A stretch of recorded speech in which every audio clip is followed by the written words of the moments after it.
I was standing in my driveway at 6 in the morning when Patricia Whitmore marched across the street like she owned every blade of grass in the neighborhood, which, given her position as HOA president, she probably thought she did. The January cold bit through my jacket, but I had been loading my truck for the volunteer rescue drill scheduled up at Lake Mill Lacs, and I needed to get moving before the sun came up too high. Patricia's face was already twisted into that expression I had come to know too well over the past 3 years living in this Minnesota subdivision. The one that said she had found another violation to add to her growing list of complaints against me. "Isaac Thompson," she called out, her voice sharp enough to crack ice. "What exactly do you think you are doing with that equipment?" I paused with my ice fishing auger halfway into the truck bed, the heavy gas-powered machine still dripping a bit of oil from the maintenance I had done the night before. Behind me, my rescue gear was already packed. The throw bags, the ice picks, the survival suits, and all the other equipment our volunteer search and rescue team used when someone fell through thin ice or got stranded during Minnesota's brutal winters. Patricia did not seem to care about any of that. Her eyes were locked on the auger like it had personally offended her. "Loading my truck for rescue training," I said, keeping my voice level. "We have a drill scheduled for today." "That is a violation of HOA Code Section 12.4, Patricia announced, pulling out her phone and snapping a photo of my truck. "No commercial equipment stored on residential property or visible from the street. That ice auger constitutes commercial fishing equipment." "It's not commercial," I said, feeling the familiar frustration rising. "I volunteer with the Dakota County Search and Rescue Team. This auger is for cutting access holes during ice rescue operations. Someone falls through the ice, we need to reach them fast, and this equipment saves lives." Patricia's lips pressed into a thin line. She was wearing a puffy purple coat that made her look like an angry grape, and her blonde hair was pulled back so tight it seemed to stretch her forehead. "I do not care what you claim to use it for. The rules are clear. Commercial equipment must be stored out of sight. You have 24 hours to remove it from the premises, or the HOA will be forced to take action." "Take action," I repeated, disbelief coloring my tone. "Patricia, I literally save people's lives with this equipment. What action could you possibly take? The HOA has the authority to confiscate items that violate community standards," she said, her chin lifting. "It is all outlined in the covenant you signed when you purchased your home. Perhaps you should have read it more carefully." She turned and walked away before I could respond, her boots crunching on the snow-packed street. I stood there for a moment, watching her retreat back to her house, which was of course the largest one on the block with the most elaborate decorations for every season. Right now, her front yard still had a winter wonderland display that probably cost more than my truck, complete with light-up snowmen and reindeer that must have kept her electric bill higher than most people's mortgages. I finished loading the auger and climbed into my truck, starting the engine and letting it warm up. My phone buzzed with a text from Derek, one of my fellow rescue volunteers. "You still coming to the drill? Ice conditions are perfect for training." I texted back quickly. "On my way." "Just had another run-in with the HOA president." "Again? What now? She wants to confiscate my auger. You're kidding." "Wish I was." I pulled out of my driveway and headed north toward the lake, leaving behind the pristine streets of Meadowbrook Estates with its identical mailboxes and its carefully maintained common areas. I had moved here 3 years ago after my divorce, thinking a quiet suburban neighborhood would be a fresh start. What I had not counted on was Patricia Whitmore and her iron-fisted control over every aspect of life in the subdivision. She had already cited me for leaving my garbage cans visible for 20 minutes past the designated pickup time, for parking my truck facing the wrong direction in my own driveway, and for having a wreath on my door that was apparently 2 inches larger than the permitted size. But this was different. This was not about garbage cans or wreaths. This was about equipment I needed to help people, to potentially save lives when winter turned deadly on Minnesota's frozen lakes and rivers. The drive to Lake Mill Lacs took about 90 minutes, and by the time I arrived at the designated training area, the rest of the team was already setting up. Derek waved me over, his red beard frosted with ice crystals. At 42, he was 2 years older than me and had been volunteering with search and rescue for almost 15 years. "Heard about your HOA trouble," he said as I unloaded my gear. "That is absolutely insane." "Tell me about it," I muttered, hauling the auger out of the truck bed. "She threatened to confiscate it." "Can she even do that?" asked Sarah Mitchell, another team member who worked as a paramedic when she was not volunteering. She was pulling on her survival suit, the bright orange material designed to keep someone alive in freezing water. "I do not know," I admitted. "I need to look at the HOA covenant again, but honestly, I did not think it mattered because this is not commercial equipment. It is for volunteer emergency services." "You would think that would make a difference," Derek said, shaking his head. "But HOAs can be crazy about their rules." We spent the next 4 hours running drills on the ice, practicing the techniques we all hoped we would never need to use in a real emergency, but knew we probably would before winter was over. Every year, despite warnings and safety precautions, someone fell through the ice. Sometimes it was a fisherman who ventured out too early or too late in the season. Sometimes it was a kid who did not understand that ice thickness could vary dramatically across a single body of water. Sometimes it was someone trying to rescue a pet that had wandered onto unstable ice. I used my auger to cut access holes, creating the openings we would need to reach a victim who had fallen through. The machine roared to life, its sharp blades cutting through 8 inches of ice like butter. We practiced the approach, the throw bag techniques, the extraction procedures. We worked until our hands were numb despite the insulated gloves, until our faces burned from the wind, until we could run through each scenario without thinking. "Good work today," said Captain Rodriguez, the team leader, as we packed up in the late afternoon. "Isaac, that auger makes a huge difference in our response time. Being able to cut an access hole quickly could mean the difference between a successful rescue and a recovery operation." I nodded, thinking about Patricia's threat. Let's hope the HOA does not manage to take it away. "Seriously," Rodriguez's eyebrows shot up. "You need to fight that. We need that equipment." The team could buy one, but it would take months to get funding approved, and we are in the middle of the season right now. Driving home as the sun set behind me, painting the frozen landscape in shades of orange and pink, I tried to think through my options.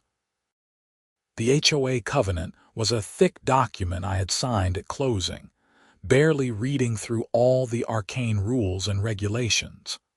I had been more focused on getting moved in, on starting my new life after the divorce from Jennifer had finalized.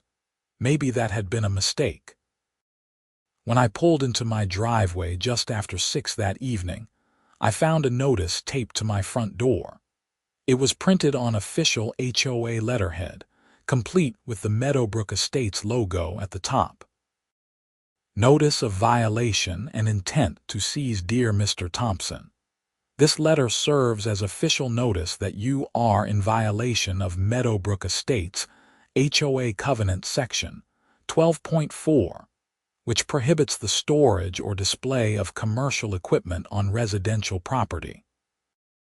As of 8:00 a.m. on January 15, 2026, You were observed loading commercial ice fishing equipment onto your vehicle. This equipment was stored in your driveway overnight on January 14, 2026, in clear violation of community standards. You have been given multiple verbal and written warnings regarding various violations over the past 3 years. Due to your continued disregard for community rules, the HOA board has voted to exercise its right to confiscate the offending equipment if it is not removed from the property within 24 hours of this notice. This notice was posted at 10:00 a.m. on January 15, 2026. You have until 10:00 a.m. on January 16, 2026 to comply. Failure to comply will result in seizure of the equipment and assessment of fines as outlined in the covenant. Patricia Whitmore, HOA President, Meadowbrook Estates. I read the notice 3 times, feeling my anger build with each reading. She had posted this while I was at the training, which meant she had been watching my house, waiting for me to leave. The idea that she had nothing better to do than spy on my driveway made my skin crawl. I went inside and dug out my copy of the HOA covenant from the filing cabinet in my home office. The document was indeed thick, running to almost 100 pages of dense legal language.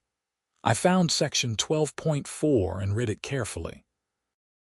Residents shall not store, display, or maintain commercial equipment, vehicles, or machinery on residential property visible from streets or common areas. Commercial equipment is defined as any tools, machinery, or vehicles used primarily for business purposes, trade work, or commercial enterprise. Exceptions may be granted by the board for equipment stored in enclosed garages and not visible from outside the property. The key word seemed to be commercial. My auger was not used for commercial purposes. It was used for volunteer rescue work, which by definition was not commercial since I did not get paid for it. But would that distinction matter to Patricia and the HOA board? I spent the evening researching Minnesota HOA law, falling down a rabbit hole of statutes and case law. What I learned was not encouraging. HOAs in Minnesota had broad authority to enforce their covenants, including the right to enter property and remove items in violation of the rules, though they were supposed to follow specific procedures. However, there were also limits to that authority, particularly when HOA rules conflicted with other legitimate uses or violated public policy. The question was whether my use of the auger for volunteer emergency services would be considered a protected activity. I found a few cases from other states where courts had ruled against HOAs that tried to prevent residents from engaging in volunteer emergency services, but nothing directly on point for Minnesota. At 9 that night, I called my friend Marcus, who was a lawyer, though his specialty was corporate law, not HOA disputes. "They want to seize your what?" he asked after I explained the situation. "My ice fishing auger. I use it for volunteer search and rescue work." "And they think it is commercial equipment, apparently." Marcus was quiet for a moment. "Okay, so first, that is a stretch. If you are not making money from it, it is not commercial. Second, even if it technically violated the covenant, which I do not think it does, you might have an argument that preventing you from having equipment necessary for emergency volunteer work violates public policy. Minnesota courts have been pretty skeptical of HOA overreach. So what should I do? Write them a letter explaining the situation. Be very clear that this is emergency rescue equipment used in your capacity as a volunteer with an official search and rescue organization. Not commercial, not recreational, but for saving lives. Send it certified mail so you have proof they received it. That creates a record. They gave me until 10 tomorrow morning. Then write it tonight and deliver it by hand first thing tomorrow. Also, start documenting everything. Every interaction, every notice, every threat. If this goes to court, you want a clear record. I thanked Marcus and spent the next 2 hours crafting a letter that explained exactly what my auger was used for, including my affiliation with Dakota County Search and Rescue, the training requirements, and the life-saving nature of the work. I attached copies of my volunteer credentials and a letter from Captain Rodriguez explaining that the auger was essential equipment for ice rescue operations. The next morning, I was at Patricia's door at 7:30, letter in hand. She answered wearing a bathrobe and looked annoyed to see me. "This is inappropriate, Isaac. I am not even dressed yet. You gave me until 10 this morning," I said, holding out the envelope. "This is my formal response to your seizure notice. It explains that my auger is not commercial equipment and is protected under Minnesota public policy regarding volunteer emergency services." Patricia took the envelope like it might contain something diseased. "The board has already voted. Unless you remove the equipment, we will be exercising our legal right to seize it. If you try to take equipment that I need for rescue operations, I will file an injunction," I said, keeping my voice calm but firm. "And I will make sure every news outlet in the Twin Cities knows that the Meadowbrook Estates HOA tried to interfere with volunteer emergency services during the middle of winter." Her eyes narrowed. "Are you threatening me?" "I am informing you of the consequences of your actions," I said. "Read the letter, Patricia. This is not about mailboxes or wreaths. This is about equipment that saves lives." I turned and walked back to my house, my heart pounding. I had never been good at confrontation, especially after years of marriage to Jennifer, who could turn any disagreement into an hours-long argument that left me exhausted and defeated. But this felt different. This felt worth fighting for. At 9:45, I was sitting in my living room watching through the window when Patricia's silver Mercedes pulled up in front of my house. She got out, along with 2 other board members I recognized, Gerald Stevens, the vice president, and Linda Keller, the secretary. They walked up my driveway toward where my truck was parked. I went outside immediately. "Can I help you? We are here to inspect the violation," Patricia said, her phone already out and taking pictures. "The deadline is in 15 minutes. "Did you read my letter?" "We read it," Gerald said. He was a tall man in his 50s with thinning hair and an air of superiority that probably came from his job as a financial consultant. "And we appreciate your volunteer work, we really do, but rules are rules. The covenant is clear." "The covenant prohibits commercial equipment," I said. "My auger is not commercial." "That is a matter of interpretation," Patricia said. "The board has interpreted the rule to include your equipment." "Then your interpretation is wrong," I said, feeling my frustration boiling over. "And if you try to take my auger, you will be interfering with my ability to respond to rescue calls. People could die because you are more concerned about property values than human lives." "Do not be dramatic," Linda said. She was a short woman with dark hair and a pinched expression. "You can buy another one for recreational fishing." "I do not use it for recreational fishing." My voice rose despite my efforts to stay calm. "I use it to cut holes in the ice so we can pull drowning victims out of frozen lakes. Do you understand that? This is not about fishing. This is about saving people's lives." "Lower your voice," Patricia demanded. "You are creating a disturbance." "You are about to create a much bigger disturbance," I said. "Because I promise you, if you take that auger, this story will be on every local news channel by tonight." We stood there in a tense standoff, the January cold seeping through my jacket. A few neighbors had come out onto their porches, drawn by the raised voices. I saw Tom and Susan Harris across the street, both watching with interest. They had been friendly to me since I moved in, and I knew they were not fans of Patricia's authoritarian approach to the HOA. "It is 10 o'clock, Patricia announced, checking her phone. "The deadline has passed. As of this moment, the board is exercising its authority under the covenant to remove the violation." "You are not touching my truck," I said, moving to stand between them and my vehicle. "We do not need to touch your truck," Gerald said, pulling out his own phone. "We are documenting that the equipment is still present and assessing fines. You will be charged $200 per day until the violation is corrected. Additionally, the board will be placing a lien on your property for unpaid fines." "A lien?" I stared at them. "You are going to put a lien on my house because I have rescue equipment. We are placing a lien because you are in violation of the covenant," Patricia said. "This is not personal, Isaac. This is about maintaining the standards that make Meadowbrook Estates a desirable community." She turned and walked back toward her car, Gerald and Linda following. I stood there watching them leave, my mind racing.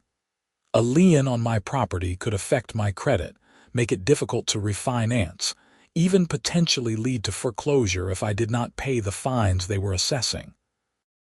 Over an ice auger I needed for volunteer rescue work, I went inside and immediately called Marcus again. "They are assessing $200 a day in fines and putting a lien on my property," I told him. "Jesus," Marcus breathed. "Okay, this has escalated quickly. You need to file a lawsuit challenging the fines and the lien. Also, you might want to reach out to the media like you threatened. Public pressure can be very effective against HOAs that overreach." "I was not bluffing about that," I said. "Good. Call the local news stations." This is exactly the kind of story they love. Power-hungry HOA versus volunteer rescue worker. It practically writes itself. I spent the rest of the morning making calls. I reached out to 3 local news stations and 2 newspapers, explaining the situation. To my surprise, all of them were interested.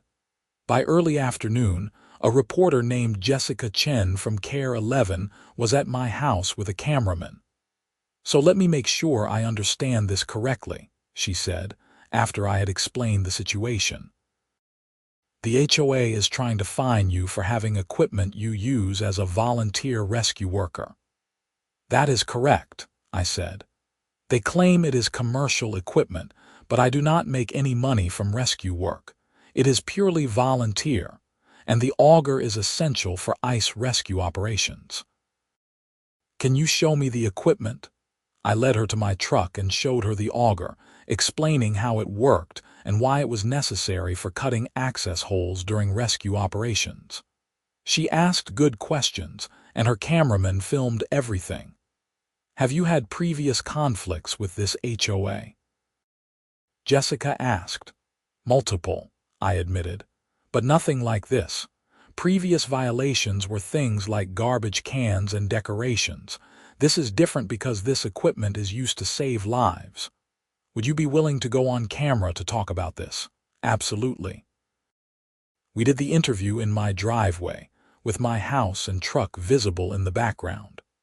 I explained the situation clearly and calmly, emphasizing that my concern was not just about my own situation, but about the precedent it set.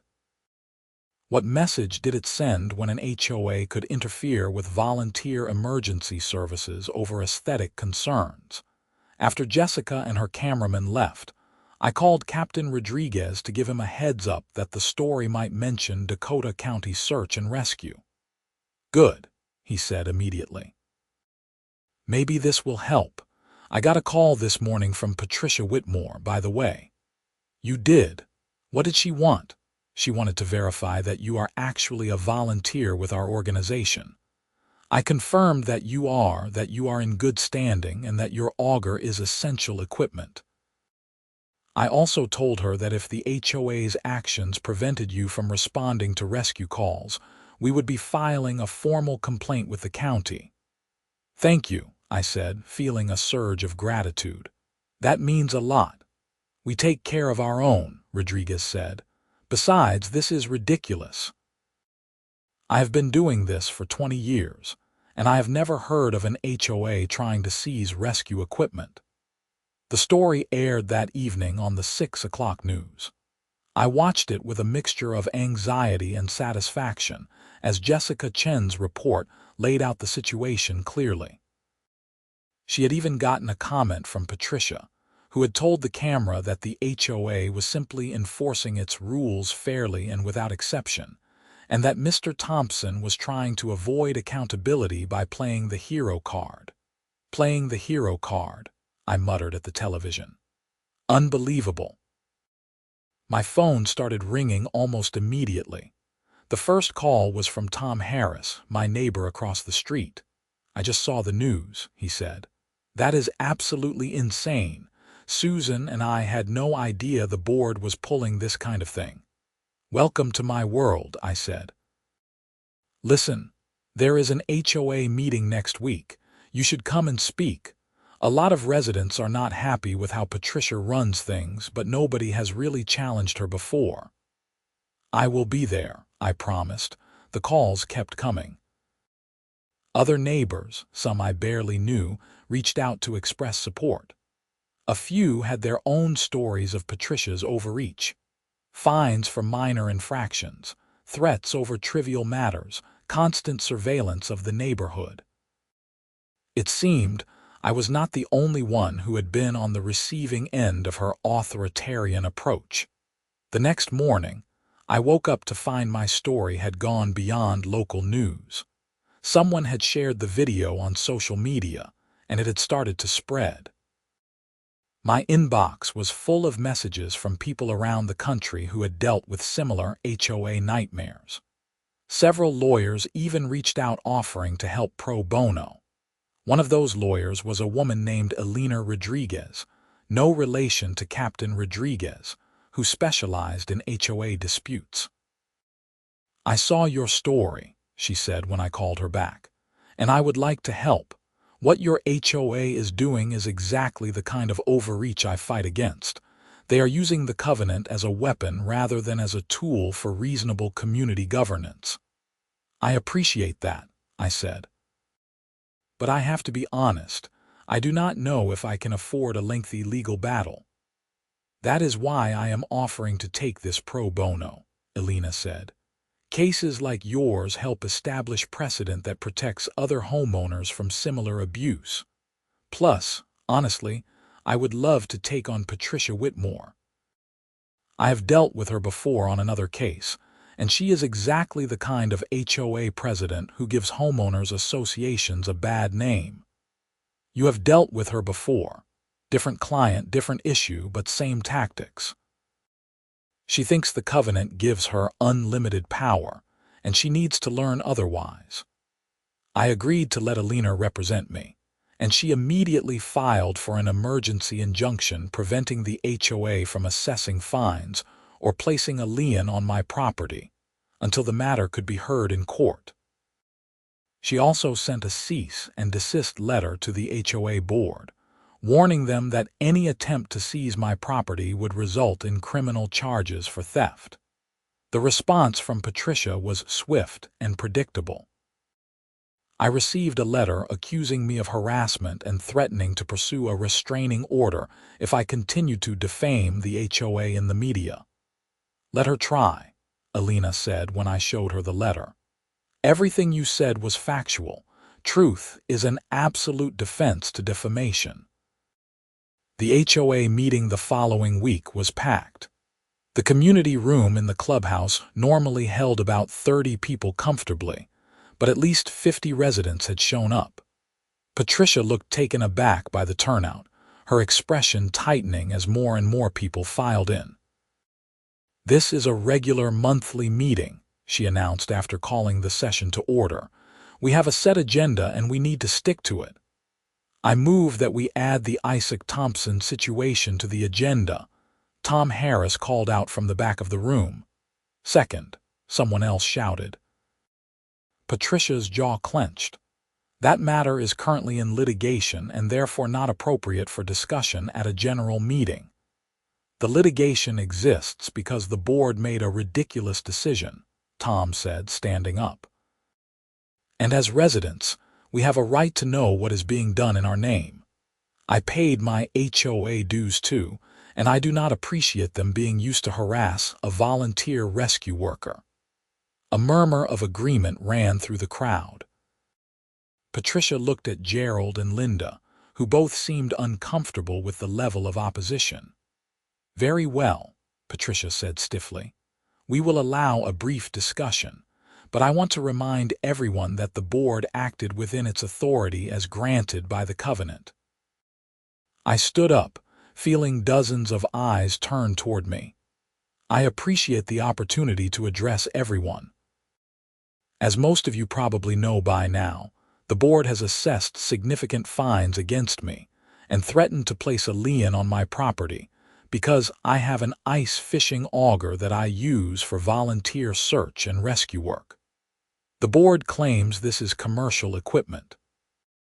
I say it is life-saving equipment that has no commercial purpose whatsoever. You could use it for commercial fishing, Gerald interjected. But I do not, I said firmly. I use it exclusively for volunteer rescue operations with Dakota County Search and Rescue. I have documentation from the rescue team confirming this. I have training certifications. I have everything needed to prove that this equipment is not commercial. The issue is not just about your specific use, Patricia said. It is about the precedent. If we allow one exception, then everyone will want an exception. The rules exist for a reason. The rules exist to maintain property values and community standards, Susan Harris said, standing up next to her husband. Not to interfere with volunteer emergency services. This is not about precedent. This is about common sense. I agree, said another resident, an older man I recognized but whose name I did not know. I have lived in this community for 10 years, and I have watched the board become more and more aggressive about enforcement. My daughter visited for a week last summer, and I got a violation notice because her car was parked on the street for more than 48 hours. She was visiting her father. That should not be a violation. Other residents began sharing their own stories. A woman who had been fined for having a flower pot that was the wrong color. A man who received a violation notice for parking his work van in his own driveway. A couple who had been threatened with fines because their teenage son played basketball in their driveway after the quiet hours of 8 p.m., even though it was summer and still light outside. The meeting devolved into a general airing of grievances against the board, with Patricia becoming increasingly defensive and hostile. Finally, Tom Harris made another motion. I move for a vote of no confidence in the current board and a call for immediate elections. Second. Multiple voices shouted. Patricia's face had gone red. You cannot do that. Board elections are held annually in March. Actually, we can, said Alina Rodriguez, who had accompanied me to the meeting. The HOA bylaws allow for special elections if 25% of residents petition for one. I count at least 15 households here supporting the motion, and this community has 52 homes. That is almost 30%. Who are you? Patricia demanded. Alina Rodriguez, attorney at law. I represent Mr. Thompson. Patricia looked like she wanted to argue further, but the room had turned against her. The vote was taken by show of hands, and the motion passed overwhelmingly. Within 2 weeks, a special election would be held for all board positions. As the meeting broke up, numerous neighbors came up to thank me for speaking out and to offer their support. I left feeling both vindicated and exhausted. Taking on the HOA had turned into a much bigger battle than I had anticipated. The next few weeks were a whirlwind of activity. The story continued to get media attention, with follow-up reports tracking the conflict. Several national news outlets picked it up, turning my dispute with the Meadowbrook Estates HOA into a symbol of HOA overreach.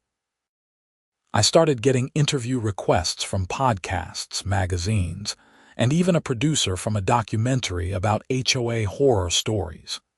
Meanwhile, Alina was building our legal case. The hearing for the injunction was scheduled for early February, and she was confident we would prevail. Minnesota courts have consistently held that HOA covenants must be interpreted reasonably and in line with public policy, she explained during one of our meetings. Your use of the Auger for volunteer rescue work is clearly a beneficial public purpose. Any reasonable interpretation of the covenant would exclude emergency equipment from the commercial equipment prohibition. What if the judge does not see it that way? I asked. Then we appeal, Alina said simply, but I really do not think it will come to that. The facts are strongly in your favor. The special HOA election took place on a cold evening in late January. The community room was packed again, and the energy was completely different from the previous meeting. Patricia and her board members looked grim, while the challengers, led by Tom Harris, who was running for president, seemed cautiously optimistic. When the votes were counted, the results were decisive. Tom Harris won the presidency with nearly 70% of the vote. Susan Harris was elected treasurer, and several other new board members were elected who had run on a platform of reasonable governance and ending what they called the harassment culture that had developed under Patricia's leadership. Patricia's concession speech was brief and bitter. I hope you all enjoy the decline in property values that will inevitably result from relaxed standards, she said, before gathering her things and leaving. The new board's first action was to meet with Alina and me to discuss the pending litigation. We want to drop all fines and withdraw the lien threat, Tom said. This whole situation was ridiculous from the start. We are also going to review the covenant and propose amendments to clarify what constitutes commercial equipment and to specifically exclude emergency services equipment. I appreciate that, I said, but I want to make sure we establish clear precedent here. What happened to me should not be able to happen to anyone else. Agreed, Tom said.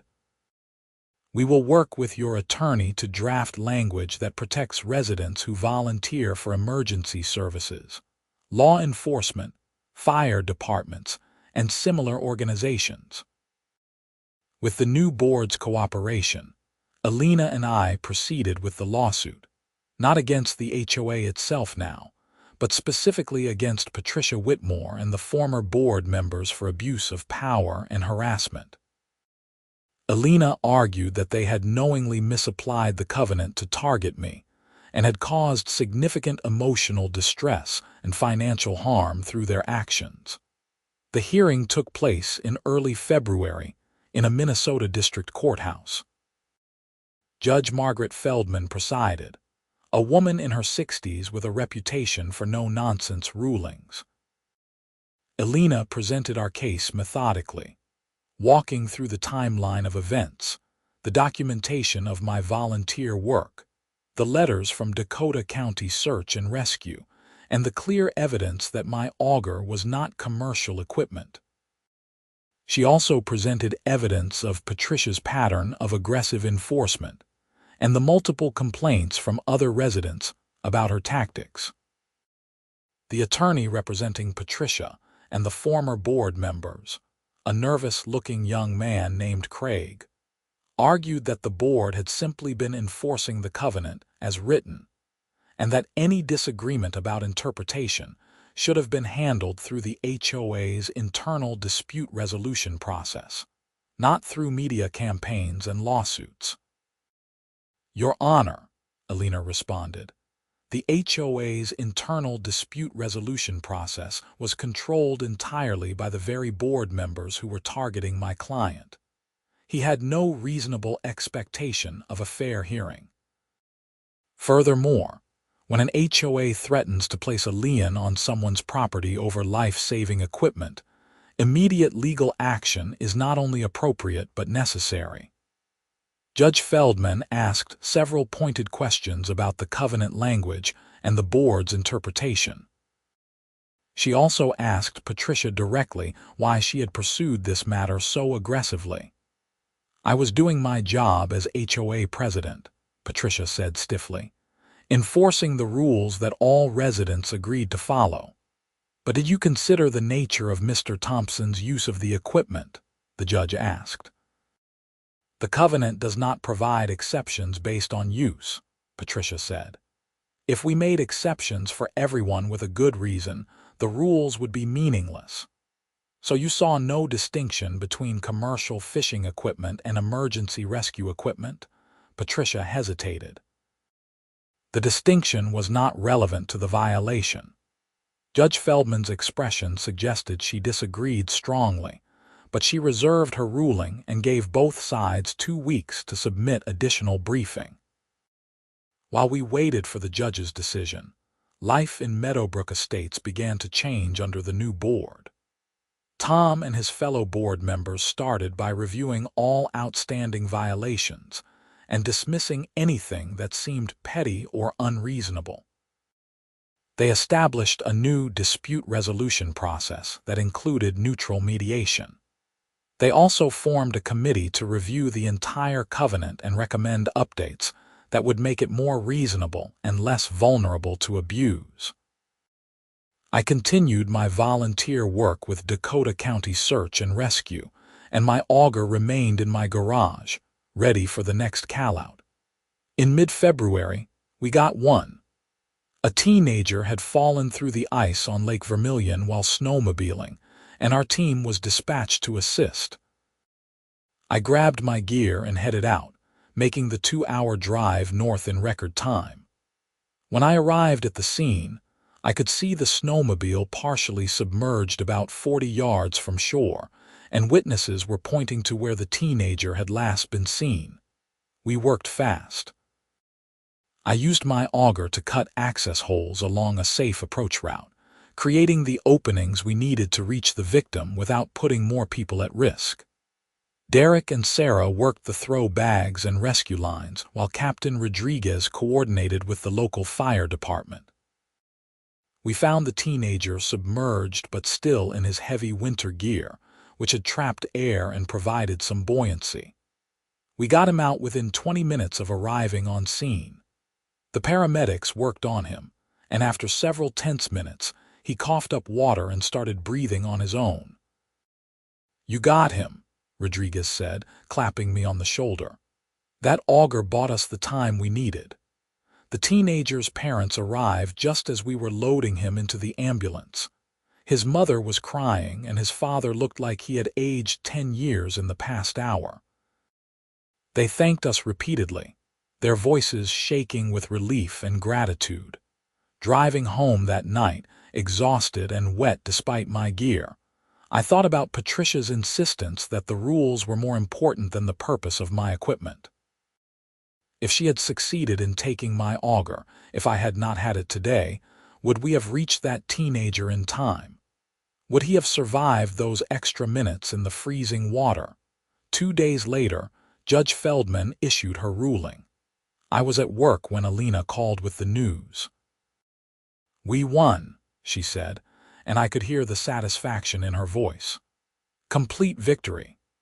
The judge ruled that the former board's interpretation of the covenant was unreasonable and inconsistent with public policy. She found that Patricia and the other board members had acted with malice in targeting you, and that their actions constituted harassment. "What does that mean practically?" I asked. "It means they are liable for your attorney's fees and damages." The judge awarded you $5,000 for emotional distress and ordered them to pay my fees. She also issued a permanent injunction preventing them from taking any action against you related to your rescue equipment. And here is the best part. The judge specifically noted in her ruling that HOA covenants cannot be used to interfere with residents' participation in volunteer emergency services. That creates precedent for the entire district.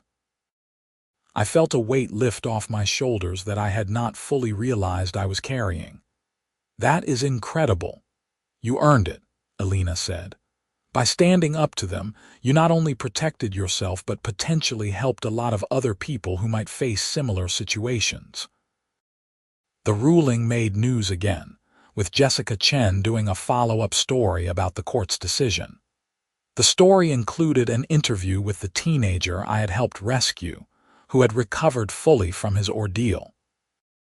He and his parents appeared on camera to talk about how important quick response time was in ice rescue situations, and how specialized equipment like my auger could mean the difference between life and death. "I am alive because people like Isaac Thompson volunteer their time and their equipment to help people they do not even know," the teenager said. "The idea that anyone would try to take that equipment away is crazy." The story included a brief statement from Patricia, who said only that she respected the court's decision and had no further comment, but the damage to her reputation was done. Within a week, I heard through the neighborhood grapevine that she had put her house up for sale. "Cannot say I am sorry to see her go," Tom Harris said when he stopped by my house one evening, "though I feel a little bad about how it all turned out." "Do not feel too bad," I said. "She made her choices. She could have backed down at any point. She could have listened when I explained what the auger was for. Instead, she doubled down and tried to destroy me over it." "True enough," Tom agreed. "Anyway, the board wanted me to let you know that we have drafted new covenant language specifically protecting emergency services equipment. We will be putting it to a vote at the next general meeting. It should pass easily." "I appreciate that," I said, "and I appreciate everything you and the new board have done." "We appreciate you for standing up," Tom said. "A lot of us were unhappy with Patricia's approach, but nobody wanted to be the first to challenge her. You took that hit for all of us." After Tom left, I sat on my couch and thought about the past 2 months. It had been stressful, exhausting, and at times infuriating. But it had also been worth it, not just for me, but for the principle involved. HOAs served a legitimate purpose in maintaining community standards and protecting property values, but that purpose could not be allowed to override basic common sense and human decency. My phone buzzed with a text from Captain Rodriguez. "Team meeting Thursday at 7. Also, County wants to do a public recognition ceremony for the Lake Vermilion rescue. You in?" I texted back. "I'll be there." The recognition ceremony took place on a Saturday morning at the Dakota County Government Center. It was a small affair, but the county commissioner was there, along with local media, and the families of people our team had rescued over the past year, including the teenager from Lake Vermilion. The commissioner gave a speech about the importance of volunteer emergency services and the dedication required to train and maintain readiness for rescue operations. Then she called each team member up individually to receive a commendation. When my turn came, she added something extra. "Isaac Thompson's commitment to search and rescue went beyond just training and responding to calls," she said. "When faced with threats to his ability to serve, he stood his ground and fought to protect not just his own rights, but the rights of all volunteers to have the equipment they need to save lives. His courage in facing down an unreasonable HOA board has helped establish important precedent that will protect other emergency services volunteers across the state." The applause was genuine and sustained. As I shook the commissioner's hand and accepted my commendation, I glanced at the audience and saw Jessica Chen and her cameraman filming. I also saw several of my neighbors from Meadowbrook Estates, including Tom and Susan Harris, who had come to support me. After the ceremony, the teenager I had rescued, whose name was Brandon, came up to me with his parents. "I wanted to thank you again," Brandon said, shaking my hand. "And I am sorry that you had to go through all that trouble with your HOA because of your rescue equipment." "It was worth it," I said. "And I am glad you are okay. How are you doing?" "Good," he said. "A little more careful around ice now. My parents made me take an ice safety course."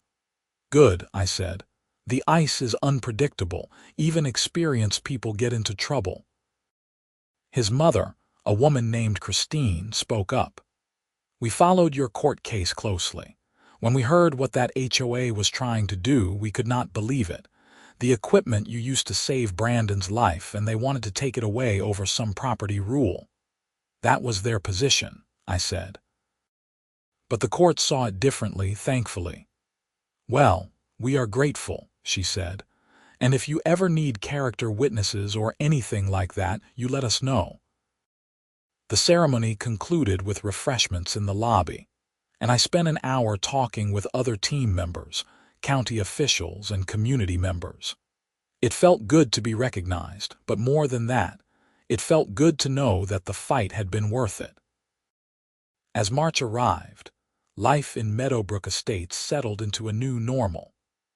The new HOA board was functioning well, focusing on actual community issues like snow removal and maintenance of common areas, rather than harassing residents over minor infractions. The proposed covenant amendments protecting emergency services equipment passed with near-unanimous support at the general meeting. Patricia's house sold quickly, and she moved out in early March. I only saw her once more, on the day the moving truck came.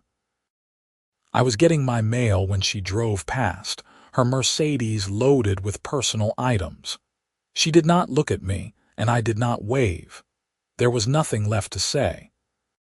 In April, Alina called to let me know that Patricia and the former board members had paid the judgment in full, including her legal fees and my damages award.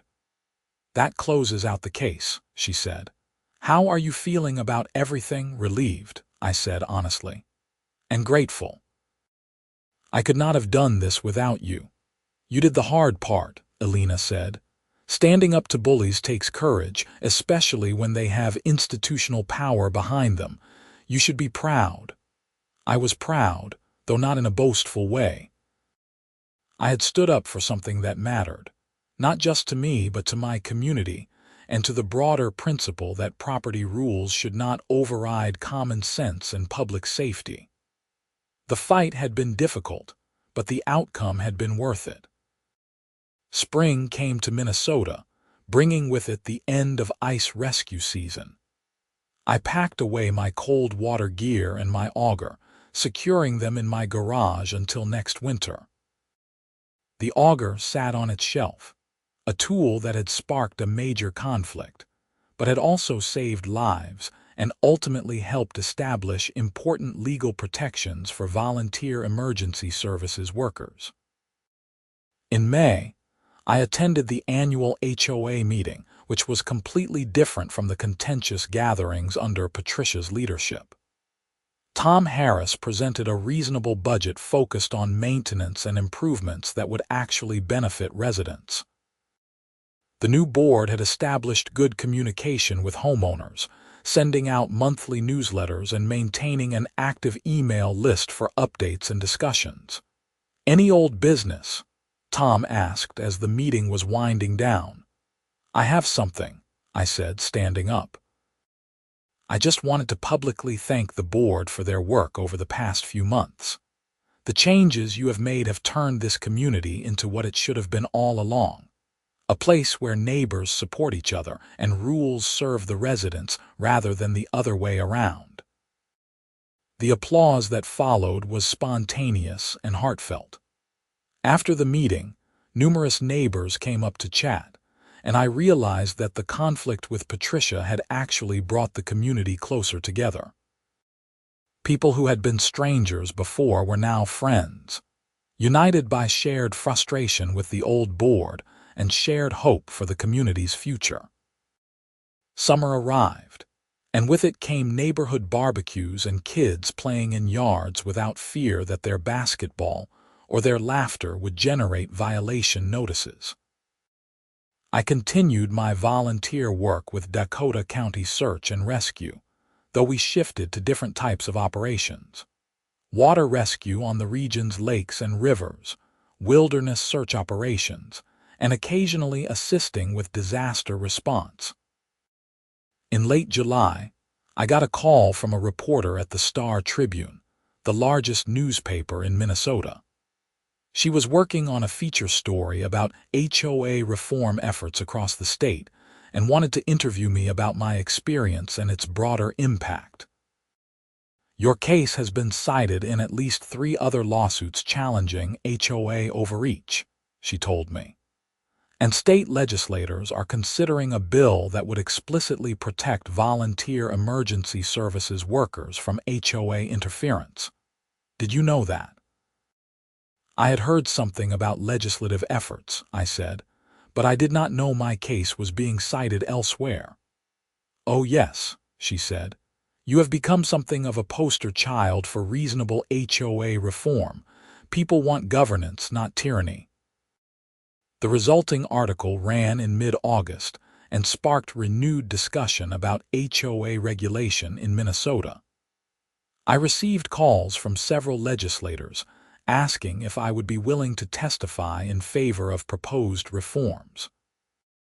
I agreed, seeing it as a way to ensure that what I had gone through could lead to systemic change that would help others. In September, I testified before a state legislative committee studying HOA issues. I told my story clearly and simply, emphasizing that I was not against HOAs in principle, but against the abuse of HOA authority to harass residents and interfere with legitimate activities, especially those related to public safety. HOAs serve an important function, I told the committee. But they need reasonable limits. No homeowner should have to choose between following HOA rules and having the equipment they need to save lives as a volunteer emergency responder. The courts agreed with me in my case, but homeowners should not have to go to court to protect basic rights. The committee members asked thoughtful questions, and several expressed support for legislation that would establish clearer boundaries on HOA authority while preserving their legitimate governance functions. As autumn arrived and the weather began to turn cold again, I prepared for another ice rescue season. I serviced my auger, checked all my cold water gear, and attended the first training sessions of the season with Dakota County Search and Rescue. There was a new volunteer on the team, a young woman named Ashley who was training to be a paramedic. "You are the guy who fought the HOA, right?" she asked during a break in training. "That is me," I said. "That was amazing," she said. "My parents live in an HOA community, and they have had so many stupid problems with their board. My dad is a volunteer firefighter, and the board tried to make him park his chief's vehicle somewhere else because it was a commercial vehicle. Your case helped him fight that. The board backed down as soon as he cited the Thompson ruling." "The Thompson ruling," I repeated, shaking my head with a smile. "I never thought I would have a court ruling named after me." "Well, you do," Ashley said, "and a lot of people are grateful for it." As November arrived and the lakes began to freeze, I felt a sense of completion. A year ago, I had been facing threats from my HOA, unsure how to fight back or whether fighting back would even matter. Now the issue was resolved, the precedent was set, and I was back to doing what I cared about, training and preparing to help people when winter turned dangerous. On a cold Saturday in late November, I was in my garage organizing equipment when Tom Harris stopped by. "Got a minute?" he asked. "Sure, come in," I said, gesturing to the warm interior of the garage. "The board has been talking. Tom said. "And we want to do something to recognize your contribution to the community. Not just standing up to Patricia, but also your volunteer work. A lot of people do not realize how much time and effort goes into being ready for search and rescue calls." "I appreciate the thought," I said, "but that is really not necessary." "Maybe not necessary," Tom said, "but we want to do it anyway. We are proposing to establish an annual Community Service Award in your name, the Isaac Thompson Award for Community Service. It would go to a resident who exemplifies service to others and dedication to making the community better." I was genuinely touched. I do not know what to say. "Say yes," Tom said with a grin, "and agree to present the award each year at the annual meeting." "I can do that," I said. The first annual meeting where the award was presented took place in March, almost exactly a year after the special election that had ousted Patricia's board. The community room was full, and the atmosphere was celebratory rather than contentious. When the time came to present the award, Tom called me up to the front and handed me a plaque. I looked at it, reading the inscription.